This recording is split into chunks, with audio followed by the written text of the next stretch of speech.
pointing to his head. There you can see that. He's got the oxygen on. He's pointing to his head. I'm not quite sure if he felt something there. By the left hook coming from Suganov. And another one. Ishizawa. And throwing in the top. Sa ating laban na ito. The 12 sa ating venue, the Holy Name University Gymnasium here in Tagbilaran City. Is something that Suganov has to be very careful of. Suganov suffered his first loss in his career against the Venezuelan. Itong si Ronald Chacon. So dito po sa round number 1, medyo nagkakapaan pa sila.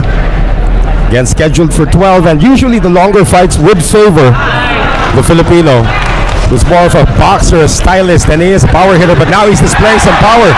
4-punch combination, no response. Very young Luisito Espinosa, the way he's built, and the hand speed, perhaps of a Rolando Navarrete. Flyweight division is where the most championships have been taken by Filipinos. 1 minute remaining here in the opening round, scheduled for 12. And you can see no matter where you go, Filipinos are very astute. Magandang pinakita. Alam din nila kung medyo nadedehado, medyo there's a lot of buzz going around after that power shot coming from Ishizawa. It's Ishizawa's turn right now to try and take the advantage. This 27-year-old from Japan has.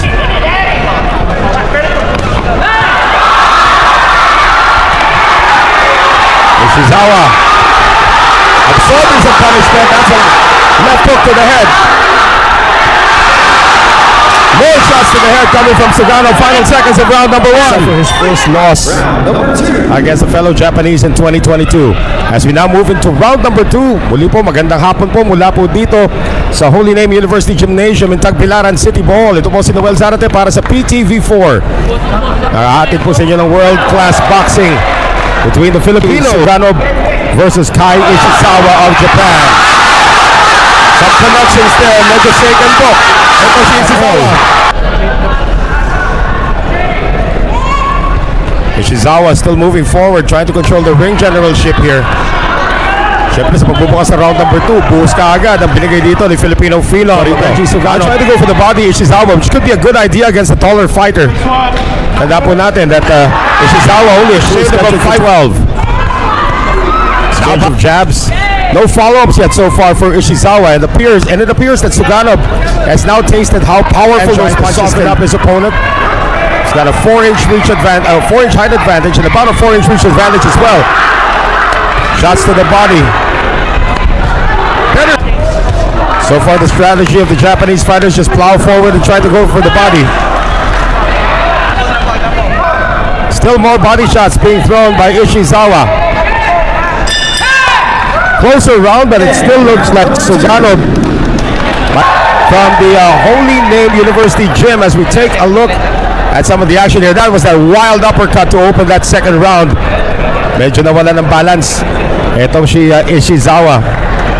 And ahead of Suganov, it appears that the cutmen have been able to stabilize that for now. Third round, scheduled for 12 for the WB card. Has taken the first 2 rounds. Ishizawa, of course, out of his 11 wins, 10 wins coming by way of knockout. His last 4 bouts, however, way back in 2019, that was his first loss against Taniguchi. The rematch, he also lost against Masataka Taniguchi. Nakabawi na lang nung lumaban si Jay Sever. Upset this.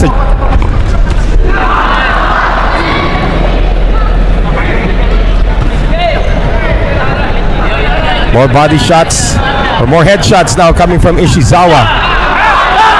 Shot to the body once again. Every time magpakawala ng isa. Ito si Suganov, and it's solid. Like that combination. So far, no consistent headway being gained by KAI ISHIZAWA of Japan. The judges are around the ring, of course. Judges are Martino Redona, 23 seconds. And a round that really hasn't turned much in terms of Ishizawa. Now a late surge coming from Suganov. So far so good for the Philippines. So he's been a professional boxer. Itong si REGIE SUGANOB.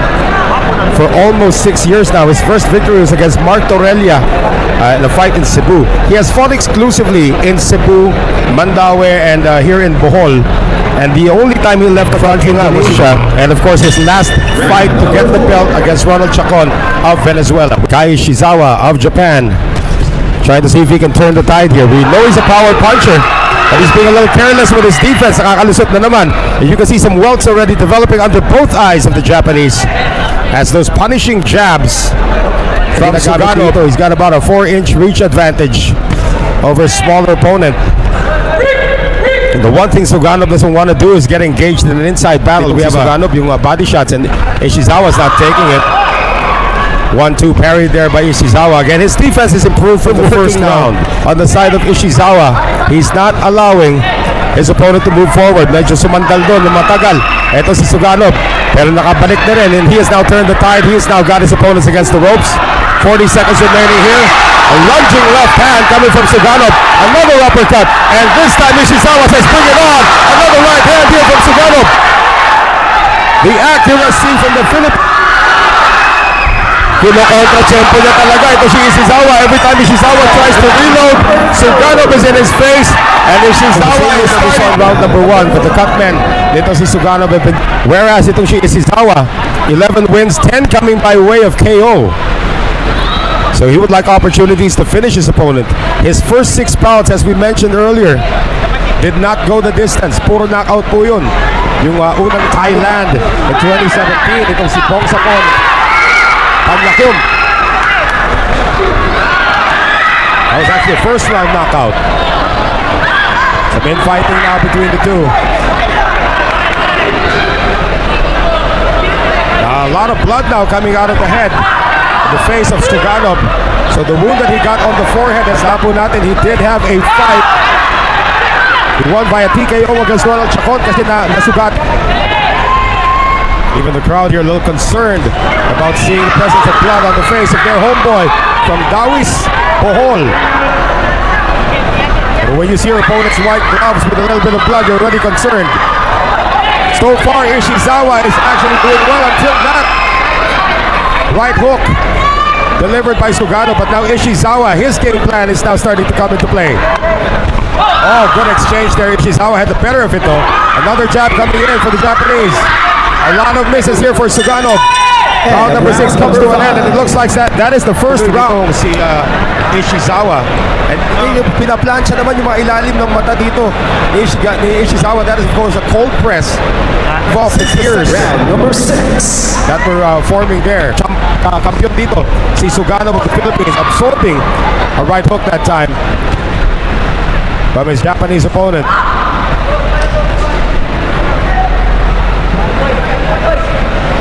Again, continuing to plow forward. Ito pong si Ishizawa of Japan, the challenger.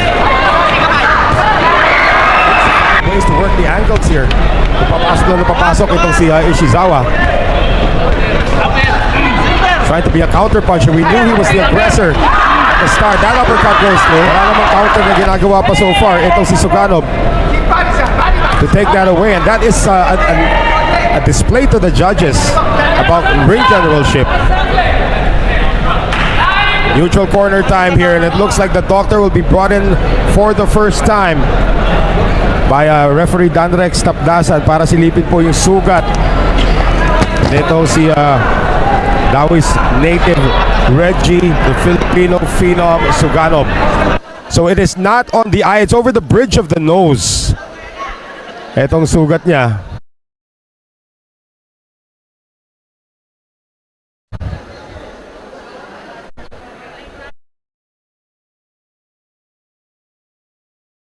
We've heard cases of a fighter already having a broken nose, not knowing that it was a broken nose. Time in, sabi ni Attorney Tapdasan. And we are back to bring you the rest of round number 6. Suddenly, bumuhos na naman si Suganov. Not very accurate on the punches, but still enough to get the crowd into it.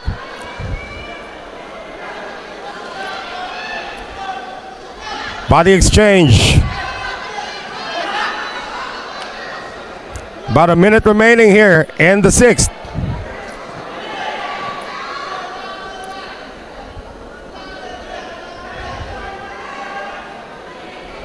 Ishizawa getting a little successful now with those inside incursions. Good left coming from Suganob. But again, Ishizawa just wants to pin him against the ropes and throw 1 million punches. The late surge that might steal the round for Suganob. Round Title. number 7. Buhat-buhat po yan during the introductions nitong si Suganob. Much the same, but now napapabilis na yung pagsugod dito nitong si KAI ISHIZAWA of Japan in the pink trunks. A little bit of wrestling there between the two. One of our strictest referees, Danrix Tapdasan, instructs them on what not to do in a tie-up like that. You can see that Suganob's power is sort of taken a breather at the moment. The wound is not a factor anymore. If you're just joining us, meron pong sugat na natamo. Etong si REGIE SUGANOB as early as the first round. Tuldok pa lamang po the first round, pero talagang wound has been quelled for the moment. Ishizawa once again pounding inside. No response coming from Suganob, who tries to push him back to the middle of the ring. Now Suganob's reach advantage has been negated now because of all of the inside shots coming from Ishizawa. At yung depensa ni Suganob, unti-unti na pong nadidismantle from a fighter from Japan. What had been working for Suganob was the shots to the head, the jabs, and the combinations to the head. Kasi unti-unti na nga napapasara na niya yung mata ng kanyang kalaban. But in this case, boy, Ishizawa looks like the first 5 rounds were just a testing. 2 combination shots launched there by Suganob. Hindi man lang natinag itong si Ishizawa. Now Ishizawa has been knocked out once in his career. And he did suffer that knockout loss against Masataka Taniguchi in 2019. We'll make that in 2022. It was a 10th round TKO.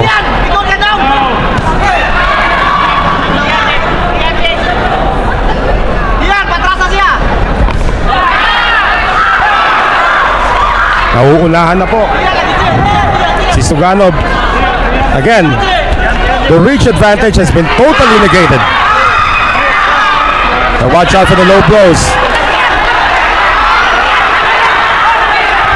Taniguchi has really, Ishizawa has really flipped the script here. Naging flat-footed na itong si Suganob. He is retreating, and every time he tries to pull off something, Ishizawa is in his face. Another round looming towards the fighter from Japan.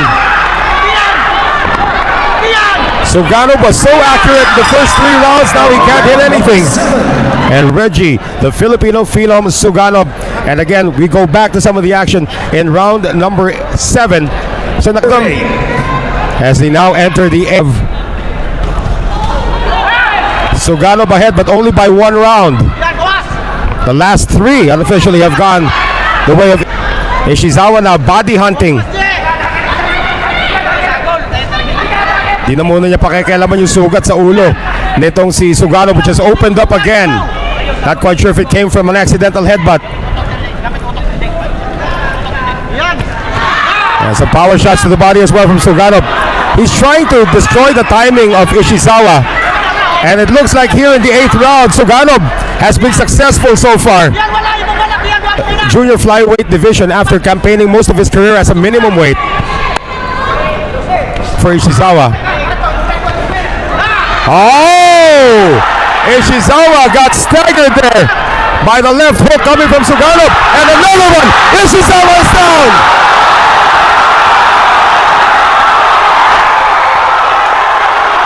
Fight no siya. The blood is coming out of Suganob's head. And Ishizawa smells the blood. Wants to get it back. Oh, great right coming from Ishizawa. Napatras na si Suganob. Ishizawa missing. Less than a minute remaining here in this pivotal 8th round. 1 knockdown scored already, so this is a 10-8 round for Suganob. The question is, can Ishizawa get the knockdown back? That right hand earlier sent Suganob backwards. Nakabawi na ba? 3-punch combination, all power shots. Another connection to the head. And throwing in the towel. The side of Ishizawa is over.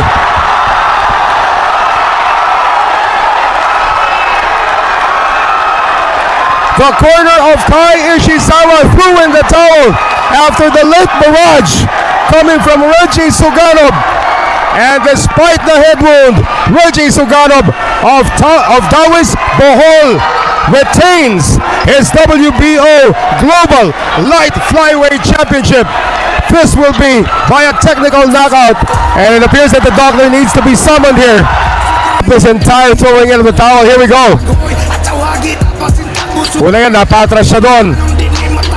Oh, that was a knockdown punch already. There was an uppercut before that. We see this one again. It was actually a left hook. Nawala ng balance bigla. Ito si Ishizawa. And here towards the end, when he was starting to get peppered, you see the towel coming into the frame. And done siya nitong ating ring physician. And his entire corners around him. I hope we can get a shot of that as well. Because Ishizawa actually was sitting down earlier. They waved off the fight. He's pointing to his head. There you can see that. He's got the oxygen on. He's pointing to his head. I'm not quite sure if he felt something there sa kanyang ulo nung siya'y pabagsak na. Actually, he did go down after that doesn't stop the fight. Wheeled off.